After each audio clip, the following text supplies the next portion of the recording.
এই বস্তিতে ঢুকতে গেলে টাকা লাগে। হ্যালো ফ্রেন্ডস, আমি ইন্দ্রাণী। আজকে আছি একটা শহরে যার নাম মালাং।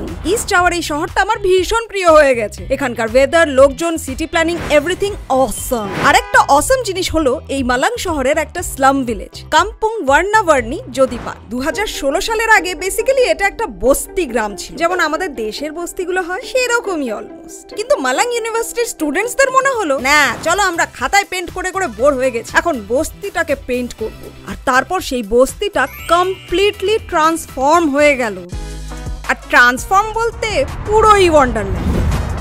এক একটা কর্নার যেন এক একটা মাস্টারপিস। এত সুন্দর রং, আর্ট, মিউরালস আমি বস কখনো নিজের চোখে দেখিনি। আর এখন এই ভিলেজটা এত ফেমাস হয়ে গেছে যে আমার মতো মানুষ যারা ইনস্টাগ্রামেবল ছবি তুলতে চায় তারা টিকিট কেটে এখানে আসে। এখানে 4-5 ঘন্টা ইজিলি কেটে যায়, কারণ ছবি তোলার অপশনসের কোনো শেষ নেই। এই রেইনবো ভিলেজ ভিজিট করার বেস্ট টাইম হলো 7 সকাল, কারণ তারপর আর গরমের টেকা যায় না। এই বড় ভিলেজের আবার দুটো ভাগ আছে। হ্যাঁ ভাই, অনেক ব্যাপার আছে এখানে। বলি আমার একটা অবজারভেশন, সেটা হচ্ছে ইন্দোনেশিয়াতে বিচে যেতে হলেও একটা টিকিট কেটে যেতে হয়, কিন্তু টিকিটের দাম বেশি না, খুব অ্যাফোর্ডেবল। আর সেটাই রিমাইন্ড করে দিচ্ছে